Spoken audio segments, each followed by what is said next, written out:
اس کی خاموشی جو ہے دراصل وقار کی علامت ہے، وہ تکلف میں بھی خود کو مضبوط ظاہر کرتا ہے جو اصل دانائی ہے۔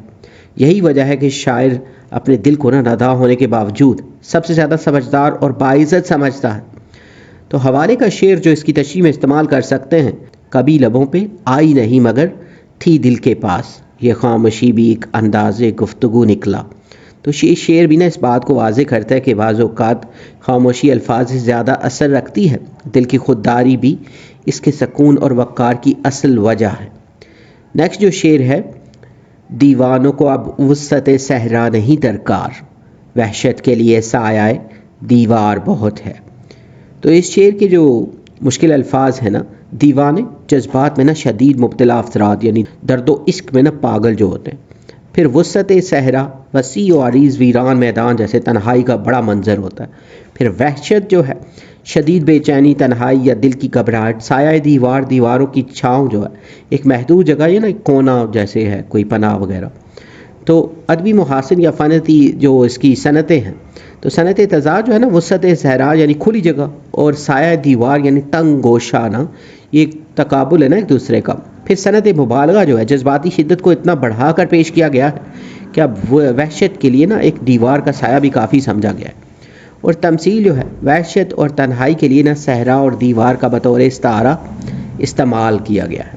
قافیہ جو ہے جیسے درکار اور دیوار۔ پھر ردیف جو ہے بہت ہے، جیسے پچھلے شعر میں بھی تھی۔ مفہوم جو ہے اس شعر کا، شاعر کہتا ہے کہ اب دیوانوں کو تنہائی کے لیے کھلے صحرا کی ضرورت نہیں رہی۔ موجودہ دور کی وحشت اتنی بڑھ چکی ہے کہ ایک چھوٹی سی دیوار کے سائے میں بھی دل کو تنہائی اور کرب محسوس ہوتا ہے۔ تشریح جو ہے اس شعر میں شاعر موجودہ زمانے کی روحانی کیفیت اور انسان کی داخلی تنہائی کو بیان کر رہا ہے۔ شاعر کہتا ہے کہ پہلے لوگ جب شدید درد، عشق یا جذبے میں مبتلا ہوتے تھے تو وہ تنہائی کے لیے صحرا جیسے وسیع اور ویران مقام کا انتخاب کرتے تھے۔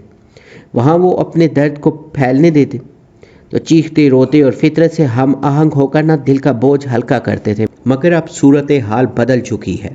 آج کے دیوانے اندر سے اتنے خالی، الجھے اور مایوس ہو چکے ہیں کہ انہیں درد کے اظہار کے لیے صحرا کی وسعت درکار نہیں۔ اب تو ان کی وحشت اتنی شدید ہے کہ ایک تنگ دیوار کی چھاؤں میں وہ بھی تنہائی کی تکمیل محسوس کرتے ہیں۔ یہ شعر آج کے انسان کی گھٹن زدہ روح کی تصویر ہے، جسے وسعتوں سے نہیں بلکہ محدود جگہوں سے بھی وحشت ملتی ہے۔ اس میں جو حوالے کا شعر استعمال کر سکتے ہیں جان ایلیا کا ہے: اب نہیں کوئی بات خطرے کی، اب سبھی کو سبھی سے خطرہ ہے۔ یہ شعر واضح کرتا ہے کہ جب انسان کی وحشت اور گھبراہٹ اتنی عام ہو جائے کہ اسے ہر طرف سے خطرہ اور خوف محسوس ہو، تب اسے تنہائی کے لیے وسیع میدان کی نہیں، ایک سایہ دار کونے کی بھی ضرورت کافی لگتی ہے۔ نیکسٹ جو شعر ہے: بجتا ہے گلی کوچوں میں نکارائے الزام، ملزم کے خاموشی کا وفادار بہت ہے۔ تو اس شعر کے جو مشکل الفاظ ہیں: نکارہ شور کرنے والا، جہاں مراد الزام لگانے کا شور، اور گلی کوچے محلے عام عوامی جگہ جو ہیں، ملزم جس پر الزام لگایا گیا ہو، خاموشی چپ رہنا، اظہار نہ کرنا، وفادار سچا، کسی چیز کے ساتھ مستقل جڑے رہنے والا۔ ادبی محاسن اور جو فنی صنعتیں ہیں، اس میں صنعت تضاد جو ہے نکارہ الزام یعنی شور و غوغا، اور خاموشی کا وفادار یعنی سکوت، ایک دوسرے کے الٹ ہیں یہ باتیں۔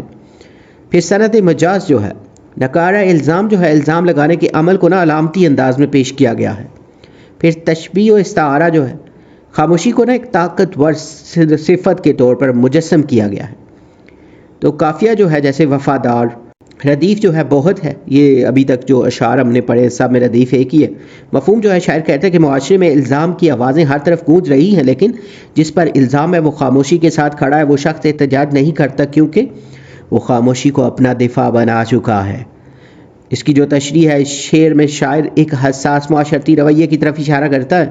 وہ کہتا ہے کہ آج کل گلی کوچوں میں الزام تراشی عام ہو چکی ہے، لوگ شور مچا کر کسی پر الزام لگانے میں دیر نہیں کرتے، ہر طرف نکارے کی طرح آوازیں سنائی دیتی ہیں، ہر کوئی کسی کو مجرم ٹھہرا رہا ہوتا ہے۔ لیکن اب ان سب آوازوں کے بیچ ایک ایسا شخص بھی ہوتا ہے جس پر الزام ہے مگر وہ بولتا نہیں، احتجاج نہیں کرتا، وضاحت نہیں دیتا، وہ خاموشی کو اپنا سچ مان چکا ہے۔ شاعر اسے خاموشی کا وفادار کہتا ہے، یعنی وہ شخص جو خاموشی کو اپنا نظریہ، اپنا رد عمل اور اپنا دفاع بنا چکا ہے۔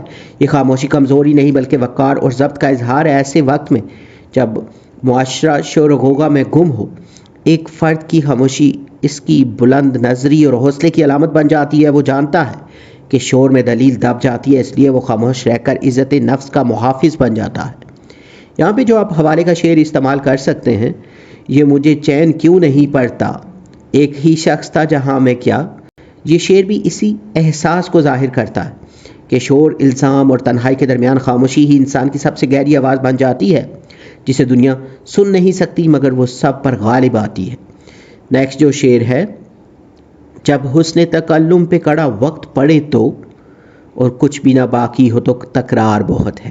تو مشکل الفاظ جو ہیں اس شعر کے، حسن تکلم جو ہے گفتگو کا حسن، بات کرنے کا خوبصورت انداز، کڑا وقت، مشکل، سخت یا آزمائشی وقت جو ہے، پھر باقی یعنی بچا ہوا، موجود، تکرار بہت یعنی بار بار بات دہرانا، مسلسل گفتگو۔ ادبی محاسن، فنی صنعتیں جو ہیں، صنعت تضاد جو ہے حسن تکلم، خوش گفتاری اور کڑا جو ہے نا وقت یعنی مشکل حالت، دو متضاد کیفیات ہیں یہ۔ اور صنعت مبالغہ جو ہے تکرار بہت، بار بار دہرانے کی شدت کو نا مبالغہ کے انداز میں نا پیش کیا گیا۔ تشبیہ جو ہے تکرار کو نا کسی ناتواں آواز یا بے اثر کوشش کے طور پر ظاہر کیا گیا ہے۔ قافیہ جو ہے تکرار ہے اور ردیف بہت ہے جو تمام اشعار میں چل رہی ہے۔ مفہوم جو ہے، شاعر کہتے ہیں نا کہ جب انسان پر ایسا وقت آ جائے کہ گفتگو کا حسن بھی بیکار ہو جائے تو بس وہی الفاظ بار بار دہرا دیے جاتے ہیں۔ تکرار دراصل بے بسی کی علامت بن جاتی ہے جو گفتار کی خوبی کو ختم کر دیتی ہے۔ تشریح جو ہے اس شعر میں شاعر اس وقت کا نقشہ کھینچتا ہے جب انسان کے پاس کہنے کو کچھ نہیں باقی رہتا اور وہ صرف پرانی باتوں کو دہرا کر اپنی کیفیت بیان کرتا ہے۔ حسن تکلم ایک ایسی خوبی ہے جو انسان کی شائستگی، وقار اور گفتگو کی خوبصورتی کو ظاہر کرتی ہے، لیکن جب وقت سخت ہو، حالات تنگ ہوں اور الفاظ بے اثر ہو جائیں تو پھر یہ خوبی بھی ماند پڑ جاتی ہے۔ تو ایسے میں انسان کے پاس نہ نیا خیال ہوتا ہے، نہ نیا جذبہ، نہ نئی بات، وہ صرف تکرار کرتا ہے، بار بار وہی بات دہراتا ہے۔ یہ تکرار اس کے دل کی بے بسی، جذبات کی شدت اور ذہنی الجھن کی گواہی ہوتی ہے۔ وہ شاید چاہتا ہے کہ لوگ اسے سنیں مگر اس کے الفاظ کی اہمیت ختم ہو چکی ہوتی ہے۔ تکرار اب اس کی فطرت، اس کا دفاع اور اس کی فریاد بن جاتی ہے۔ یہ شعر انسانی کمزوری اور جذباتی تھکن کی بہت گہری علامت ہے جب گفتگو صرف شور بن کر رہ جاتی ہے۔ تو حوالے کا شعر جو تشریح میں استعمال کر سکتے ہیں، ایک اور دریا کا سامنا تھا منیر مجھ کو، میں ایک دریا کے پار اترا تو میں نے دیکھا۔ تو یہ شعر بھی اسی کیفیت کی ترجمانی کرتا ہے کہ انسان مسلسل آزمائشوں سے گزرتا ہے، جب الفاظ کمزور پڑ جائیں تو محض تکرار اور تھکن باقی رہ جاتی ہے۔ نیکسٹ جو شعر ہے، خود آئینہ گر آئینہ چھوڑے تو نظر آئے، دہکا ہوا ہر شعلہ رخسار بہت ہے۔ تو اس کے جو مشکل الفاظ ہیں، آئینہ گر، آئینہ بنانے والا، یہاں مراد محبوب یا وہ جو اپنے حسن کا اظہار خود کرے۔ تو آئینہ چھوڑے یعنی اپنی خود نمائی سے پیچھے ہٹے، دہکا ہوا، جلتا ہوا، روشن، حرارت بھرا، شعلہ رخسار جو ہے چہرے کا جمال جو شعلے کی مانند چمکدار ہو۔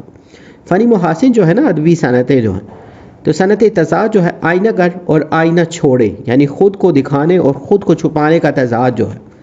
پھر صنعت تجسیم جو ہے شعلہ رخسار یعنی حسن کو شعلے کی صورت میں ظاہر کرنا، چہرے کو دہکتا ہوا نا دکھانا۔ اور استعارہ جو ہے آئینہ یہاں خود نمائی اور ظاہری حسن کی نا نمائندگی کرتا ہے۔ ردیف جو ہے بہت ہے اس میں۔ اور مفہوم جو ہے نا، جب محبوب اپنی خود نمائی کو ترک کرتا ہے تو اس کا اصل حسن اور کشش خود بخود ظاہر ہو جاتی ہے۔ اس کے چہرے کی روشنی اور جمال اتنے شدید ہوتے ہیں کہ کسی ظاہر آرائی کی ضرورت باقی نہیں رہتی۔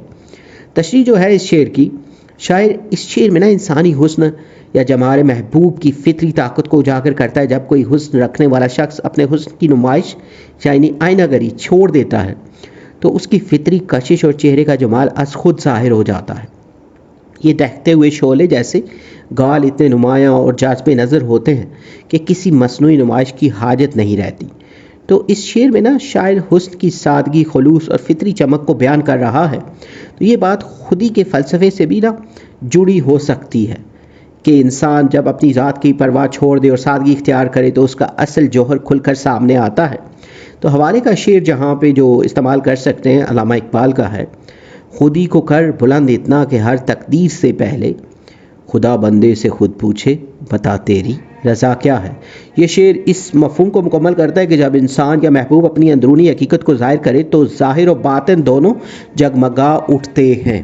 نیکسٹ جو لاسٹ شعر ہے، منصف کے لیے اذن سماعت پہ ہیں پہرے اور عدل کی زنجیر میں جھنکار بہت ہے۔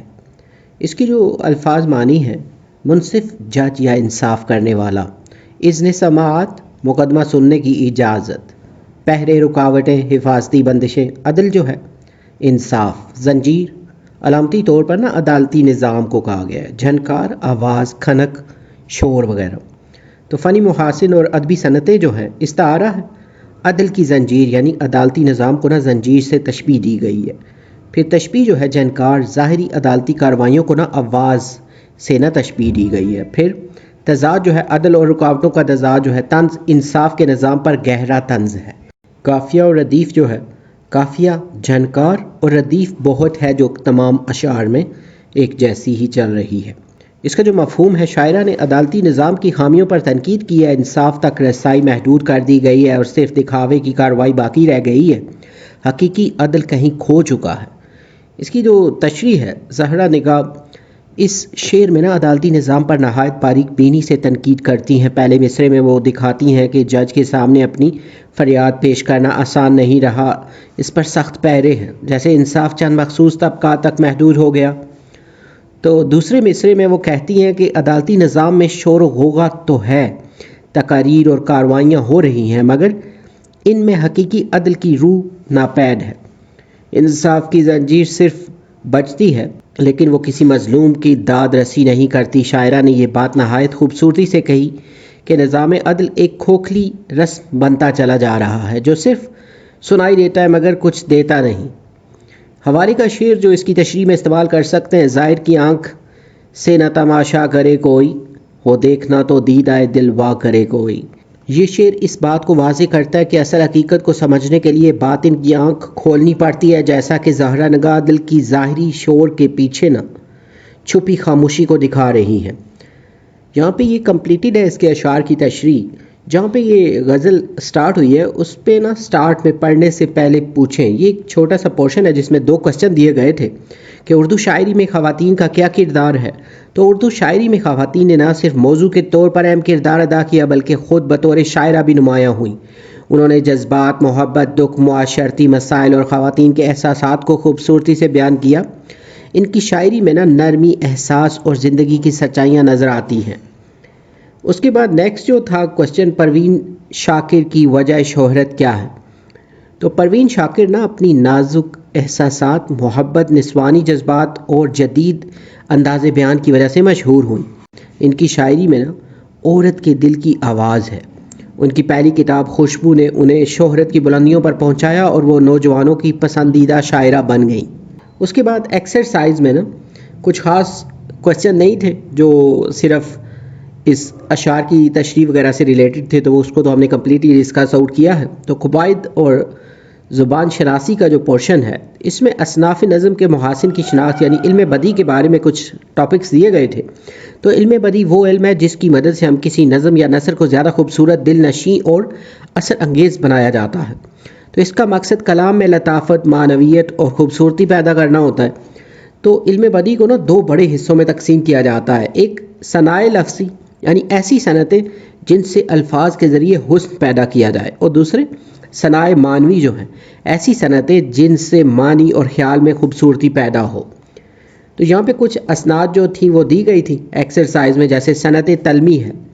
تو تلمی ایسی صنعت ہے جس میں شاعر یا ادیب کسی مشہور تاریخی، مذہبی یا ادبی واقعے کی طرف مختصر اشارہ کرتا ہے تاکہ قاری کے ذہن میں ایک خاص تاثر پیدا ہو۔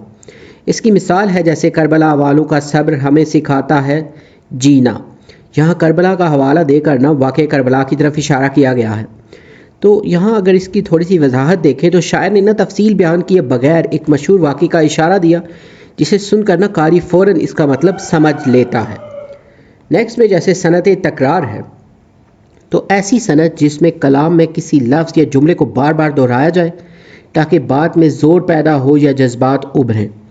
اس کی جو مثال ہے وہی درد، وہی رات، وہی تنہائی، وہی خاموشی، وہی کا بار بار استعمال جو ہے یہاں یہ صنعت تکرار ہے۔ اس کی مختصر وضاحت اگر دیکھیں تو یہ تکرار نظم کو ایک خاص ردھم اور جذباتی کیفیت دیتی ہے جس سے سامع متاثر ہوتا ہے، سننے والا جو ہے۔ اس کے بعد صنعت تضاد جو ہے، جب شاعر ایک شعر میں دو ایسے الفاظ استعمال کرے جو ایک دوسرے کی ضد ہوں تو اسے صنعت تضاد کہتے ہیں۔ مثلا جیسے اندھیروں میں روشنی کی تلاش ہے، تو اندھیرا اور روشنی ایک دوسرے کی ضد ہیں، تو اس کی جو مختصر وضاحت ہے نا کہ ضد الفاظ کے ساتھ خیال میں گہرائی اور تضاد کی صورت میں خوبصورتی پیدا ہوتی ہے نا، جو قاری کو سوچنے پر مجبور کرتی ہے۔ لاسٹ میں ایک کوشچن ہے ایکسرسائز میں کہ درست تلفظ کی فہم کے لیے درج ذیل الفاظ پر اعراب لگائیں۔ یہ والا جو کوشچن ہے ایکسرسائز میں، تو اس میں پیرایہ اظہار ہے، تو یہاں اس کا تلفظ اور معنی بھی دیا گیا ہے۔ اسی طرح وسعت صحرا جو ہے، اس کا بھی تلفظ اور معنی بھی ساتھ دیا گیا ہے۔ نکارہ جو ہے، اس کا بھی تلفظ اور معنی بھی ساتھ دیا گیا ہے۔ تکلم جو ہے، اس کے بعد ملزم، اور آخر میں نا منصف۔ تو یہاں پہ یہ جو لیکچر ہے یہ کمپلیٹڈ ہے۔ امید ہے یہ ویڈیو، یہ لیکچر اور یہ جو نوٹس ہیں یہ آپ کی پریپریشن کے لیے ہیلپ فل ہوں گے۔ یہ ہمارا جو غزل کا حصہ ہے یہ کمپلیٹڈ ہے۔ اگر اس بک سے ریلیٹڈ مزید ویڈیوز یا نوٹس کی ضرورت ہو تو چینل پہ اس کی پلے لسٹ موجود ہے۔ اس کے علاوہ ویڈیو جو ہے اس کی ڈسکرپشن میں بھی پلے لسٹ کا لنک دیا گیا ہے۔ اگر آپ کو اس بک سے متعلق کوئی سوالات ہوں تو کمنٹ سیکشن میں آپ لوگ اس بارے میں جو ہے وہ سجیشنز وغیرہ بھی دے سکتے ہیں۔ اگر آپ نے ہمارا چینل سبسکرائب نہیں کیا تو چینل کو سبسکرائب کر دیں۔ اگر ویڈیو پسند آئے تو لائک کر دیں، شیئر کر دیں۔ جلد نیو ویڈیو میں نئے لیکچر کے ساتھ ملیں گے۔ Have a nice time.